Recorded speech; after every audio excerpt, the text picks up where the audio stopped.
Buongiorno, benvenuti a Di Mattina. In primo piano c'è ancora la crisi politica che sta attraversando il governo delle larghe intese, quello guidato da Enrico Letta. Ieri congelate le dimissioni dei parlamentari del Popolo della Libertà, non quelle dei ministri Alfano, Lupi, Quagliariello, Lorenzin e De Girolamo. Vertice del Popolo della Libertà, si sono riuniti i gruppi parlamentari. In realtà a parlare è stato solo Silvio Berlusconi. Ha rivendicato la scelta di porre fine all'esperienza del governo di Enrico Letta. Ha detto: è una decisione che ho preso io e soltanto io. Di questo e dei possibili sviluppi parliamo con i nostri ospiti. In studio c'è il leader dell'Italia dei Valori, Antonio Di Pietro. Benvenuto, bentornato a Rai News. Grazie, buongiorno a tutti gli ascoltatori. Il condirettore del Tempo, Sarina Biraghi, grazie per aver accettato il nostro invito. Alessandro De Angelis dell'Huffington Post, lo vedete in collegamento da Montecitorio. Buongiorno a voi. Di Pietro, che succede domani? Ci sarà una crisi di governo? Vede le elezioni vicine? Beh, la crisi di governo c'è già. Certamente questa coalizione, così come formata, non può più e non ha più la possibilità di dare la fiducia a questo governo Letta. Il problema è di vedere se da domani in poi ci sarà un governo Letta 1, Letta 2 o un altro nome simile a Letta, appoggiato da una miriade di scilipoti, transfughi e traditori, o in realtà ci sarà un progetto politico nuovo di chi si vuole emendare dal dramma personale di Berlusconi, perché questa è la crisi che succede per la prima volta. Fino adesso abbiamo assistito a crisi, diciamo così, politiche.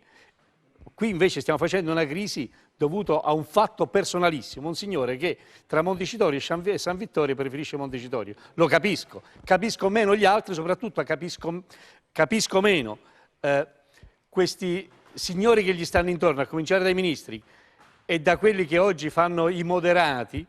Solo oggi hanno scoperto chi è Berlusconi, solo oggi hanno scoperto il motivo per cui questo si è messo a fare politica, e mi rivolgo anche ai signori del PD e a chi ha voluto le larghe intese. Ma davvero scendevate dalla luna quando pensavate di mettervi insieme a questi signori per il bene dell'Italia? Questo si è messo a fare politica perché non è voluto andare a San Vittorio. Tutto qui il problema. San Vittorio, lo dica a chi è del meridione come me e come Lucciardone. Prima di andare dagli altri nostri ospiti, fuori da Montecitorio, Luca Morriconi, dicevamo ieri sera il vertice del Popolo della Libertà, il giorno dopo che aria si respira alla Camera dei Deputati? Ancora area di tensione, Roberto, perché effettivamente questo vertice non ha risolto i nodi all'interno del partito. Soprattutto abbiamo sentito ieri sera le parole di Cicchitto, ma stamattina ancora le parole di Giovanardi, che si esprime in maniera molto dura in un'altra intervista e dice: la crisi sicuramente non è l'arma migliore per questo partito, la pagheremo cara noi, e Alfano sarebbe combattuto, dice Giovanardi. Queste le indiscrezioni che rivela tra quelli che sono i suoi sentimenti di amicizia verso Silvio Berlusconi e la necessità di invece ritrovarsi in una aggregazione politica che non sia in mano ai vari Santanchè, Verdini e Capezzone. Il nodo della questione rimane sempre questo: nonostante Berlusconi abbia detto che tutte le decisioni sono state prese da lui, gran parte del partito sembra non credergli, e c'è chi racconta anche di una riunione ieri sera abbastanza tiepida negli applausi. Non era certamente il clima del vertice che si era tenuto quando si erano annunciate le dimissioni in bianco dei parlamentari. Bisognerà vedere adesso come si muoverà la compagine ministeriale. Alfano è tornato questa notte nella serata a Palazzo Grazioli per discutere ancora con Berlusconi, dopo aver incontrato di nuovo i suoi 4 colleghi dell'esecutivo, 4 colleghi che, lo ricordiamo, tra la Lorenzin, Lupi e Quagliariello ieri sono usciti veramente molto cupi in volto, sia dal vertice di Palazzo Grazioli sia dalla riunione dei gruppi parlamentari. Allora, grazie Luca. Quel che dicevi è quel che raccontano stamattina i quotidiani. Il Tempo, direttore, titola: hanno ricucito. La foto è quella di Angelino Alfano e Silvio Berlusconi. È una ricucitura che lei vede in cosa? Beh, ieri il discorso di Berlusconi è stato quello appunto di voler richiamare tutti all'unità. Mi riferisco alle parole dell'onorevole Di Pietro. Direi che non sono uomini attorno a uno che ha paura di andare a San Vittore, sono parlamentari e ministri attorno al loro leader, al leader di un partito che da 20 anni diciamo, è in Italia, partito per il quale 1/3 degli italiani ha votato, quindi insomma non è proprio uno qualsiasi Berlusconi. Ieri ha richiamato all'unità perché noi abbiamo titolato Hanno ricucito, perché il giorno prima avevamo scritto Hanno rotto, perché e non faccia pensieri I protagonisti della foto retropensieri. erano sempre gli stessi, ieri Esatto. Guardavano da due parti diverse, Esatto, oggi si oggi dalla abbracciano. stessa parte. Hanno rotto nel senso che hanno rotto l'alleanza, Avevano rotto hanno rotto gli italiani. No. Hanno rotto gli italiani. Si può pensare anche Malfidenti. quello, si può pensare anche quello, perché forse i cittadini sono stanchi In questo di senso. giochi e di fatti strettamente politici, preferirebbero qualcosa di più concreto per il Paese, per l'Italia, che comunque sta attraversando un periodo difficile. Diciamo che mentre ieri l'altro c'era questa quasi certezza di scissione da parte dei moderati, dell'ala più moderata dei ministri, che insomma cominciano a pensare che forse non gli sta tanto bene questa Forza Italia.2 un po' troppo in mano ai falchi. Ieri Berlusconi, forse temendo questa scissione, ha richiamato tutti all'ordine. Cicchitto, come l'altro ieri, anche ieri è parso un po' scontento, cioè anche le dimissioni dei ministri, come Direttore, l'accettazione... diciamo che Cicchitto non piace l'idea di tornare a Forza Italia per come è immaginata adesso, cioè un partito lideristico, no? Proprio per le modalità, perché in effetti nell'organigramma di Forza Italia non c'è Alfano, per esempio, quindi ci sono tutti i falchi, chiamiamoli falchi, oramai stiamo nel gergo, e quindi quest'ala moderata, che è quella che invece vedrebbe un aspetto un po' più... è quell'ala che tratta di più con Letta e che forse anche al governo Letta fa molto comodo, proprio nell'idea di poter arrivare al famoso semestre europeo e quindi sfangare questo 2014 che comunque è necessario proprio per l'Italia, è necessario per le riforme economiche, era necessario per l'IMU, per l'IVA, per la legge di stabilità, ma è necessario anche per una riforma elettorale, perché altrimenti torniamo alle elezioni col Porcellum e non so se la situazione cambia in meglio. E questo è un altro punto. Alessandro De Angelis, hanno ricucito Alfano e Berlusconi o comunque il PDL sarà compatto domani?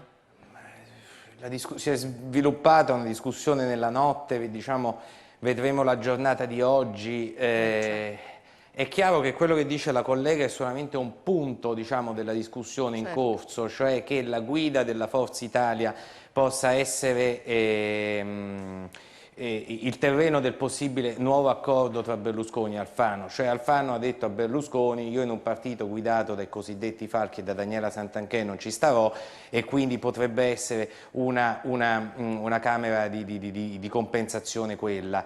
Dopodiché però lasciami dire una cosa proprio da osservatore, è del tutto evidente, seguendo la discussione del PDL, che francamente è surreale, che la democrazia in un partito non si improvvisa. Ecco, allora se stiamo nei partiti, la democrazia significa che ci si confronta, poi si vota.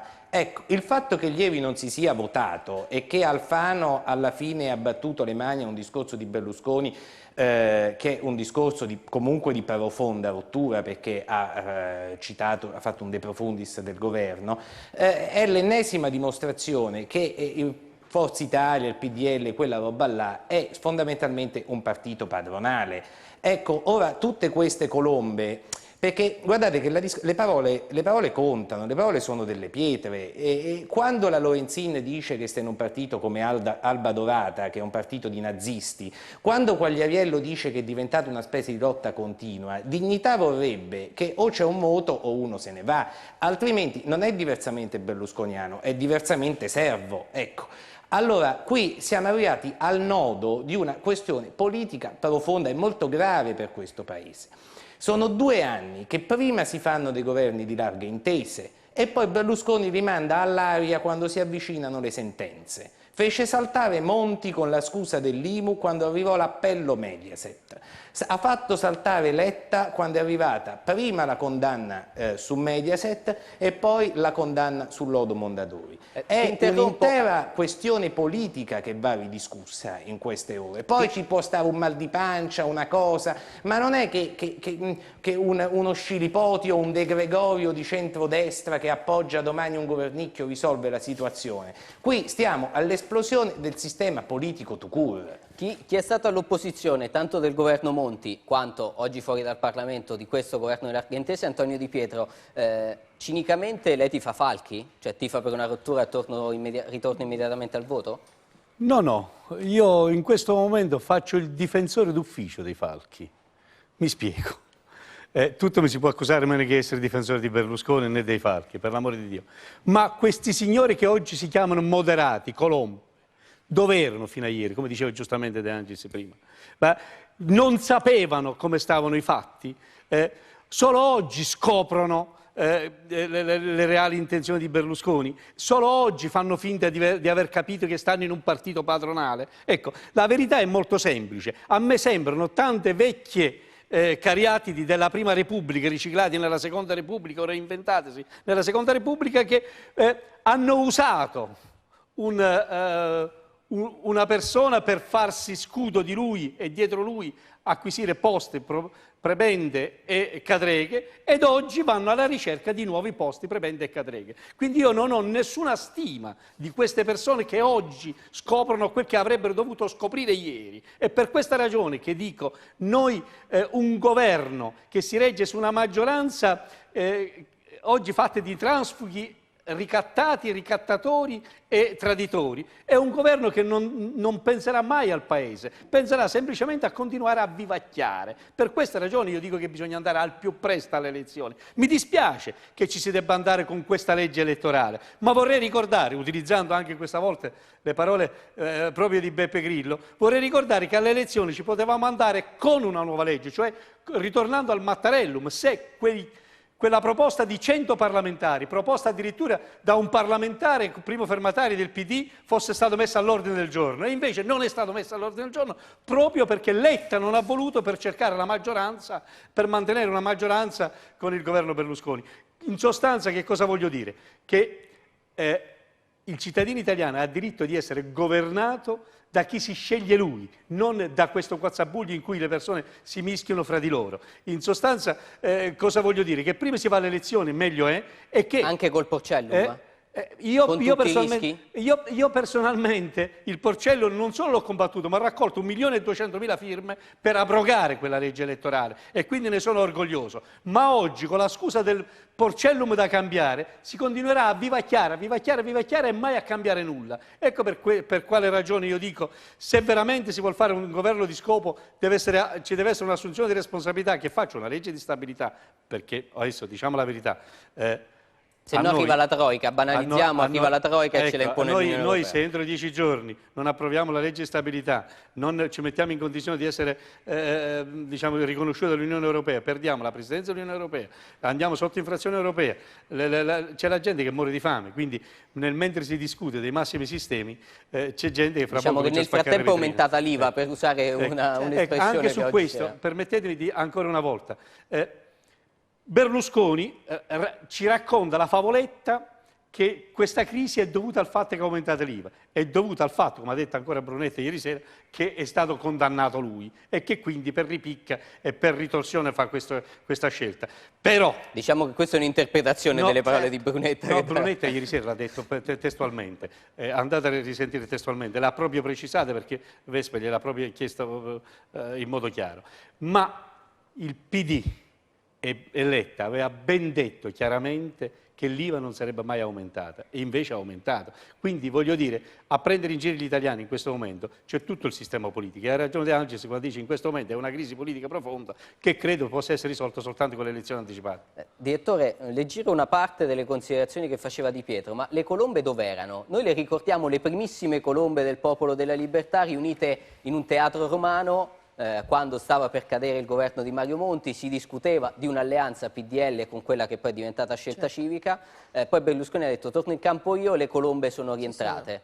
Beh, intanto io non definirei le colombe delle vecchie cariatidi perché, non so, abbiamo dei ministri giovanissimi, insomma Lupi, Lorenzin, insomma, dire che sono delle vecchie cariatidi mi sembra un po' troppo. Anzi, sono politici e ministri dall'età proprio, non se ne erano mai visti prima. Le colombe ci sono e c'erano anche prima, certo erano unite attorno a un leader. Oggi dobbiamo dire che la crisi non è secondo me non è una ripicca, è certo la reazione di un leader di partito. Ricordiamo che il 4, cioè tra 2 giorni, c'è la giunta per la decadenza che vede avvicinarsi la sua fine politica di un uomo che sa di essere innocente e quindi ha una reazione assolutamente emotiva, una reazione di pancia e fa uno strappo. Ora che poi le condizioni poste ieri da Berlusconi siano una strada, direi, stretta e impraticabile. Perché... Sono un alibi. Massimo Franco stamattina dice sono un alibi economico a dire che questo governo cade perché arriverà la decadenza del Cavaliere. Certo, perché il Cavaliere non vuole ovviamente uscire dalla scena politica con la macchia di colui che non ha mantenuto il patto con gli elettori e quindi ha fatto aumentare l'IVA e pagheremo anche la rata dell'IMU. È chiaro che neanche Letta però ci sta a prendere, diciamo così, ordini dall'alleato, perché per quanto sia il nemico di 20 anni è comunque oggi un alleato, però Letta non è che può accettare di praticare questa strada, cioè in 7 giorni approvare tutto e poi basta la fiducia. Immagino che domani il discorso di Letta sia un discorso anche pesante, immagino che farà, perché Letta non può accettare una fiducia, come diceva l'onorevole, né da 4, chiamiamoli tra virgolette, traditori o transfughi, né una fiducia che duri una settimana per approvare 2 cose. Letta non vuole essere il re Travicello. L'orizzonte è il 2015, tutto il prossimo vuole anno. tenere un governo, ma un governo che sia un governo rispettabile, quindi un governo che sia anche quel governo che immaginava la persona che più ha benedetto questo governo delle larghe intese, ovvero il Presidente della Repubblica, che mi pare sia molto intenzionato ancora a tentare strade di alleanze piuttosto che andare al voto. Alessandro De Angelis, cosa conviene ad Enrico Letta? Ma Enrico Letta certamente domani farà, già l'ha detto, quella di Letta è la posizione più limpida, anche perché Letta ha deciso giustamente di non farsi logorare. E Letta proporrà quello che ha cominciato a dire già a New York, cioè un patto di legislatura. Chiederà la fiducia? Dice, questo è il mio programma. Chiederà la fiducia su questo, Alessandro? Che cosa? Chiederà la fiducia su questo, perché è un altro interrogativo, perché quello poi è lo snodo. Perché... c'è un problema tecnico. Questo è il vero punto. Questo è il vero punto. Al momento io penso di no. Cioè che lui faccia un'informativa e sale al Colle, e da quello che abbiamo raccolto ieri e che anche sui giornali di questa mattina c'è anche una sfumatura nell'approccio tra lui e il Capo dello Stato, perché ovviamente tra essere bocciati in aula e invece fare un'informativa e salire, io mi rendo conto che è un po' un rituale della Prima Repubblica, però è sostanziale, c'è il problema di un eventuale rincarico, cioè se si fa bocciare in aula è più problematico il rincarico. Io credo che Letta in questo momento non miri a un governicchio il minuto dopo. Letta dice: io credo che per salvare l'Italia, che è in una situazione drammatica, serva questo. Continuiamo su questa strada fino a dopo il semestre europeo, che è un appuntamento che sia lui che il Capo dello Stato considerano cruciale e su cui in questi giorni sono arrivate anche delle sollecitazioni da parte delle principali cancellerie europee e che Letta ha raccolto anche nella sua visita internazionale negli Stati Uniti. Se ci sono le condizioni per andare avanti, allora si va avanti, altrimenti sale al Colle e rassegna le dimissioni. Ma è un patto di legislatura e non accetterà quello che ieri ha detto Berlusconi, ti voto questo, tecnicamente, faccio una domanda io, mi perdoni, ma tecnicamente per sapere se ci sono le condizioni o no bisogna verificare i numeri. Per verificare i numeri bisogna che si voti qualcosa. Siccome non ci sono 5 ministri, la fiducia non si può chiedere se prima non si nomina lui ad interim 5 volte ministro, non trovino nuovi 5 ministri. Quindi il problema è un cane che si morde la coda. Esatto. Allora, ci torniamo anche su questo, che non ha ragione Di Pietro, perché Alessandro, ci dobbiamo fermare per la pubblicità, ma ci torniamo perché non è solo questione tecnica di rispetto delle norme, ma cambia anche la prospettiva politica. Qualche istante di pubblicità, poi torniamo ancora in diretta.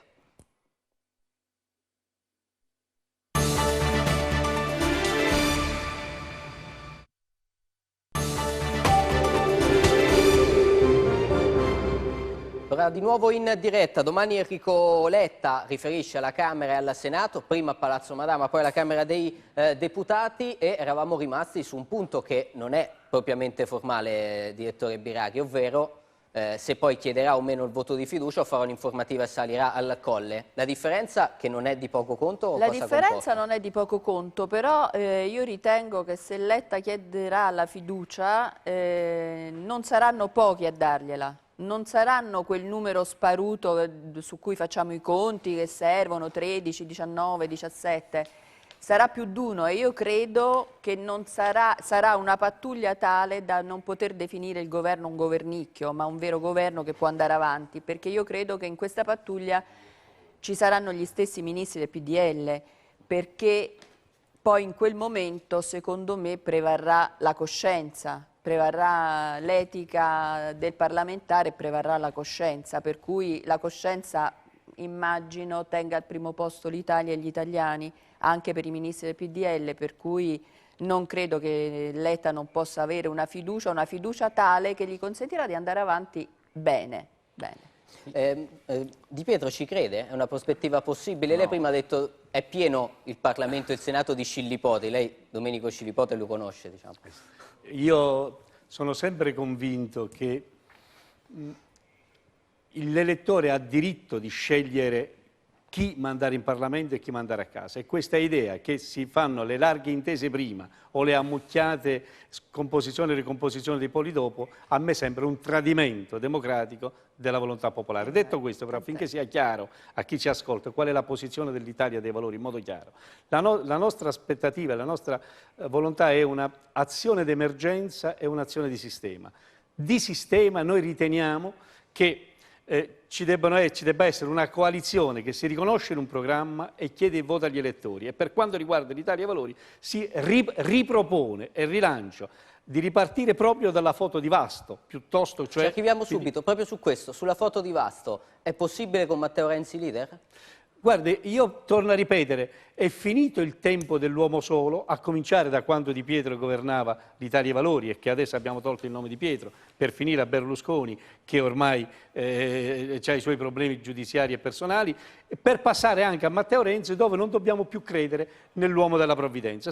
Questa seconda Repubblica io la metterei da parte, per cui noi come Italia dei Valori riteniamo di dover dare il nostro contributo alla costruzione di un progetto politico di centrosinistra, riformista e solidale, che chieda agli italiani la possibilità di poter governare con un programma condiviso. E in questo senso, proprio ripartendo da quella foto, io parlo sempre con gli elettori di Grillo: guardate che l'Italia dei Valori prima del Movimento 5 Stelle ha fatto protesta, ma non basta la sola protesta, perché come vede alla fine c'è sempre uno che protesta più di te. Bisogna costruire un'alternativa di programma, questo come sistema, e per arrivare a questo sistema c'è necessità però di risolvere due problemi di urgenza e di emergenza, a cui l'Italia dei Valori, se fosse in Parlamento, proprio per rispondere positivamente a quanto diceva la dottoressa prima, la direttrice prima, se io fossi in Parlamento, come mi comporterei in questo momento? Io, se dovessi parlare come Di Pietro, come Italia dei Valori, non vedo l'ora di andarci domani mattina alle elezioni. Non ci sono. Nichi Vendola, che in quella foto di Vasto c'era, ha detto un governo di scopo per la legge elettorale serve. Ma sto dicendo proprio questo. Sto dicendo, se dovessi parlare come Di Pietro, come Italia dei Valori, prima vado alle elezioni meglio è. Non ci sono in Parlamento, cerco di ritornarci. Però da cittadino e da responsabile dico questo. Prima c'è un'azione di sistema, che è quel che ho detto prima, ma ci sono due questioni da risolvere urgentemente. La legge di stabilità e il mantenimento di un rapporto con l'Europa, e quindi il semestre europeo da salvaguardare con la presidenza italiana, perché alla fine voi mi dovete spiegare che gliene frega al cittadino italiano rosso, bianco, verde quando andiamo fuori dall'Europa, andiamo fuori da un sistema in cui passiamo a essere tra quei paesi del terzo mondo. Secondo, andare alle elezioni senza riuscire a fare, almeno a tornare al Mattarellum, e quindi a dare la possibilità al cittadino di poter fare una scelta, ci ritroveremo dopo le elezioni con 30, 30 e 25, e ancora una volta o larghe intese o larga cacchiata. Per questa ragione io, se fossi in Parlamento oggi, un governo di scopo lo voterei per senso di responsabilità, stando all'opposizione. Mi rimane l'amarezza che oggi a votare il governo di scopo non c'è solo chi stava all'opposizione, oggi sarei stato all'opposizione se stavo in Parlamento, come ci sta pure Vendola, ma ci dovranno andare a fare un governo di scopo quel che fino a ieri, come diceva appunto la direttrice prima, stavano al governo con Berlusconi.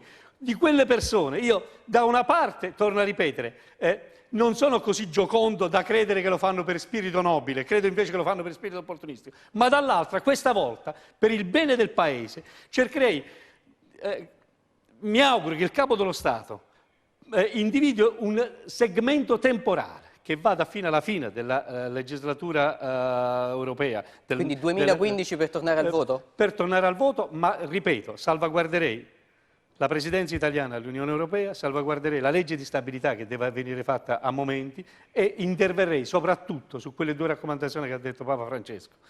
Un po' di lavoro per i giovani, un po' di assistenza per gli anziani. Diciamo che il Premier Letta deve avere anche lui deve aver presente il bene del Paese e ovviamente non sentire neanche per esempio il suo partito, che mi pare invece il segretario del suo partito stia spingendo proprio per le elezioni. Ci andiamo subito al PD. Direttore, non mi pare, scusate un attimo. Arrivo subito Alessandro. Quello di Pietro è un ponte al Partito Democratico, cioè arriviamo fino al 2015, sì, è un ponte, è un tentativo. Dico contro la mia volontà personale, sì, non esatto, ripetere, ma da non cittadino italiano, con questa legge elettorale e con questa emergenza del Paese che sta morendo di fame. Io ieri mattina, siamo a Piazza Venezia, la mattina ci stanno le suore che danno da mangiare il panino. La maggior parte sono italiani, non sono stranieri.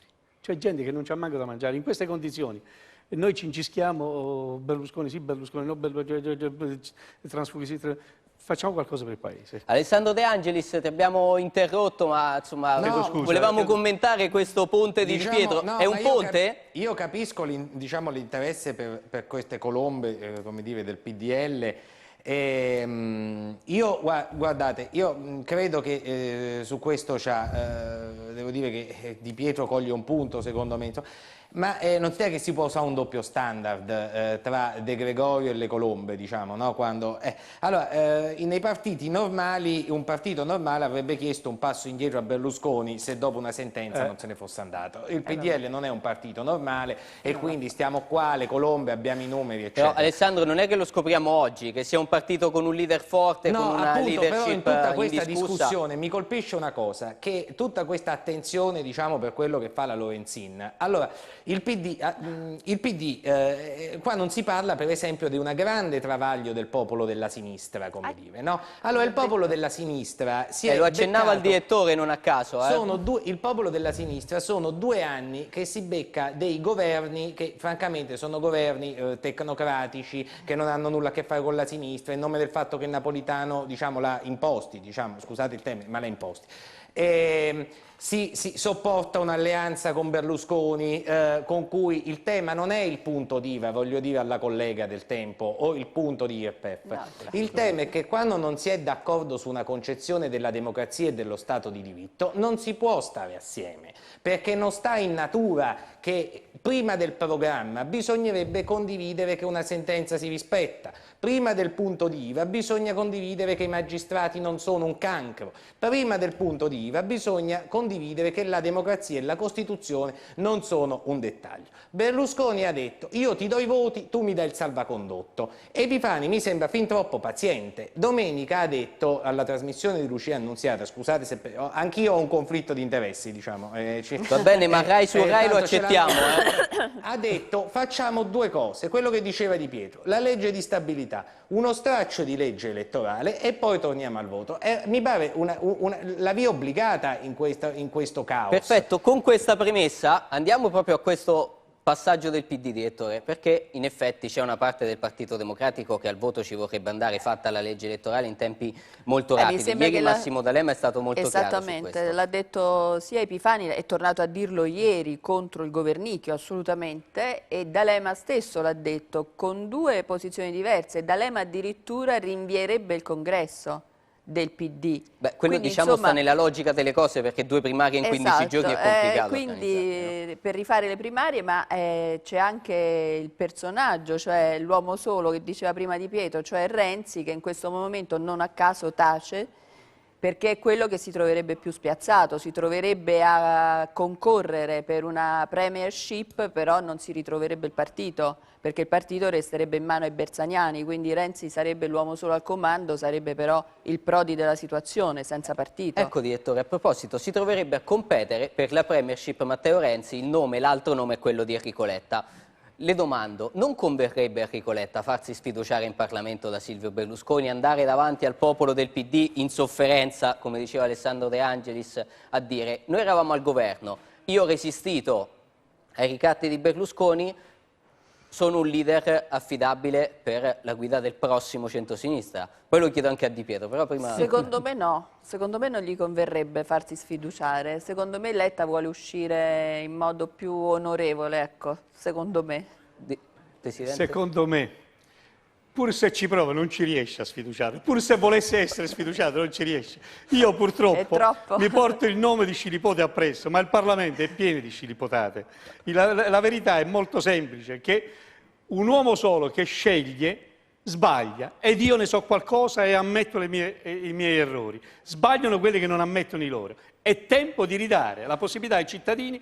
Io personalmente la legge elettorale che preferisco è questa, sul modello dei sindaci, cioè quando ne siamo, sono 630 i deputati, 630 collegi, con doppio turno, o al primo turno prendi il 51% o al secondo turno ci vanno i primi due, anche con la possibilità dell'istituto del recall, cioè dopo 2 anni e mezzo almeno il 10% degli elettori possono chiedere un referendum se sono contenti da quello che ha fatto il loro deputato, altrimenti se ne va a casa con un referendum perché appunto non sono soddisfatti di quello che sta facendo, cioè ridare la parola agli elettori. Noi abbiamo fatto questa grafica alle sue spalle, che è centrosinistra, alleanze e divorzi, Enrico Letta, Nichi Vendola, abbiamo messo Antonio Ingroia, Matteo Renzi, ovviamente Antonio Di Pietro in studio, quindi non l'abbiamo messo nella foto. Le domando, questa è una possibile nuova foto di Vasto? Guarda, se ci aggiunge pure Di Pietro e ci aggiunge altri 3-4 siamo in troppi. Io credo che in questo momento i partiti, guarda che per dirlo io ne ho fatto uno personalmente, devono avere la forza, il coraggio, l'umiltà e la responsabilità di fondersi e di uscire, che ognuno che si alza la mattina ne fa uno, a cominciare da Di Pietro con l'Italia dei Valori, Ingroia, Renzi, Vendola e quant'altro. E soprattutto dobbiamo uscire fuori dalla logica della sinistra estremista, cioè il no fino a se stesso, o dal grillismo estremismo, il no fino a se stesso. Dobbiamo entrare nella logica di un programma di cose concrete da fare, da proporre ai cittadini e da unire piuttosto che da fare in mille rivoli. Quindi quell'anima moderata che... Ritorna l'anima moderata. L'anima moderata. Di Pietro, questo suo Perché progetto... io personalmente ritengo che in questo momento, torno a ripetere, se siamo in tanti, con tanti 1000 partitini spezzettati, ognuno poi appunto esercita una forza di ritorsione, ricatto, rivalsa. Avete visto, ieri ho visto la puntata di Report, molti sottosegretari e ministri dicevano io faccio questo lavoro e ho avuto questi incarichi in quota Renzi, in quota Berlusconi, in quota Mir, cioè questa cosa in quota di porta ad avere dei partiti che non nascono per un'idea lungimirante. Io lo dico con orgoglio, quando ho fatto l'Italia Ora l'ho fatto con l'idea di rilanciare la legalità come fattore di sviluppo, salvo poi avere anche all'interno del partito qualcuno che ci ha marciato. Ma i partiti hanno le correnti più che le quote. Però torno a ripetere, le correnti sono uno dei mali d'Italia. Io credo che in questo momento, ma lo dico come autocritica. Ma come tutto questo ragionamento è più facile farlo con Matteo Renzi o con Enrico Letta?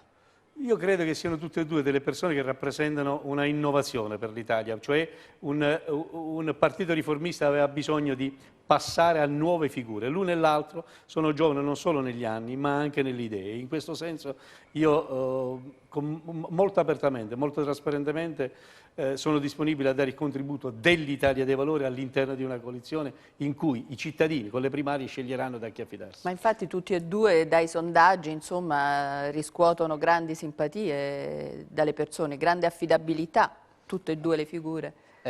Sul futuro del centro-sinistra lei, direttore, lo immagina come lo disegna Di Pietro? No, lo immagino un po' più complicato, non vedo una strada così razionale come la fa Di Pietro. No, io condivido, cioè voglio dire, questo è quel che voglio fare, altra cosa è cosa vedo fare. Su questo Alessandro De Angelis, il futuro del centro-sinistra com'è? Perché a Matteo Renzi non dispiace il PD del Lingotto, quello tutto sommato che corre da solo, poi Di Pietro c'era in quella coalizione di centro-sinistra comunque. Beh, io da quella foto che avete messo toglierei Ingroia e forse ci potrei mettere Di Pietro, ma ancora con un punto interrogativo. Ma Di Pietro l'abbiamo messo fuori dalla foto perché era in studio, eh? Ah, ecco. No, guarda, due cose. E quello che dicevi tu prima, che è un modo per rispondere alla domanda, cioè dal discorso che farà Letta domani e da come calibrerà il suo intervento nei confronti di Berlusconi, si capirà se domani, perché Letta domani vuole parlare al Paese, no? Vuole fare un grande discorso al Paese, spiegare le sue ragioni, scaricare sugli altri le responsabilità che sono oggettive della crisi, eccetera. Si capirà se il discorso di domani è il primo passo di una sua discesa in campo alle primarie. È chiaro un'altra cosa, che in caso di elezioni a marzo, quindi un governo di scopo che fa la legge elettorale, o insomma poi si va alle elezioni, questo paradossalmente aiuta la coalizione di centrosinistra nel suo complesso, perché è chiaro che tu fai le primarie solamente per il Premier e a quel punto io immagino che sia una coalizione larga, sentendo le cose di D'Alema non penso che sia stretta, ho visto dichiarazioni, non è Vendola, diciamo, dicendosi favorevole al governo di scopo, già rientra nel campo del centro-sinistra del Di futuro. Pietro lo stesso, perché ha fatto la stessa cosa qua. Di Pietro lo sta facendo, diciamo, in questo momento. No, guarda, io non credo che faccia molta differenza Renzi, Letta o un altro nell'ambito della coalizione.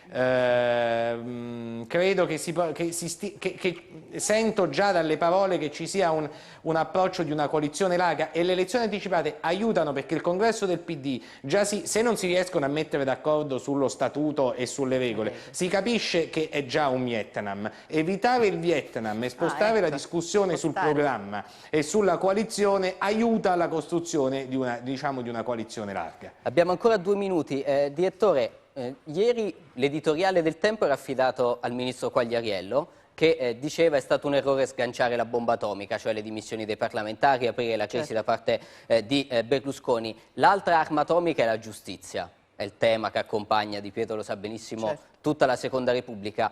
Difenderà i magistrati domani in quel discorso al Paese, rivolto al Paese Enrico Letta? Beh, ritengo di sì, lo ha sempre fatto. Quindi ritengo che assolutamente Letta li difenderà e ancora una volta difenderà l'operato della magistratura. Questo allarga il solco con Berlusconi però. Assolutamente, io credo che domani Letta nel suo discorso lo voglia assolutamente allargare il solco, cioè lo voglia prendere le distanze. Secondo me prenderà fortemente le distanze proprio per arrivare a una definizione di queste larghe intese. Di Pietro, siamo in chiusura, un'ultima cosa. Lei prima si è rivolto al Movimento 5 Stelle, ha detto c'è la protesta e c'è la proposta. Stamattina il vice direttore dell'Unità, Michele Prospero, usava l'espressione diversamente grillini, adesso va di moda. L'abbiamo usata anche noi ieri, a dire il vero, parlando con l'onorevole Ruocco del Movimento 5 Stelle. A chi sta in Parlamento del Movimento 5 Stelle e che magari soffre un po' questa direzione dall'alto di Beppe Grillo e che vorrebbe dialogare col centro-sinistra, le chiedo in un minuto, lei consiglierebbe di far nascere quel governo di scopo che dice? Torno a ripetere, il governo di scopo è bene che ci sia. Io personalmente sono dell'idea che quando una persona con questa legge elettorale viene eletta e non condivide più quel che fa il suo leader si deve dimettere. Quello di cambiare bandiera non mi piace. In questo momento, torno a ripetere, un governo di scopo ha 6 mesi di tempo per fare la legge elettorale, ma soprattutto la legge di stabilità e la premiership in Europa, è necessario e mi augurerei che anche Grillo facesse come ha fatto Di Pietro, dalla protesta passasse alla proposta, se no succede a lui quel che è successo a me, che la prima volta ti votano, la seconda volta ti votano, la terza ci pensano, perché è come il girotondo, dice vabbè, ti ho votato la protesta, ma mo che magno? Grazie ad Antonio Di Pietro, leader dell'Italia dei Valori, il co-direttore del Tempo Sarina Biraghi, che è stato in ospite in studio da noi, Alessandro De Angelis dell'Huffington Post. Ci fermiamo, la pubblicità, poi il telegiornale, di mattina torna alle 11:20 con Silvana Pepe.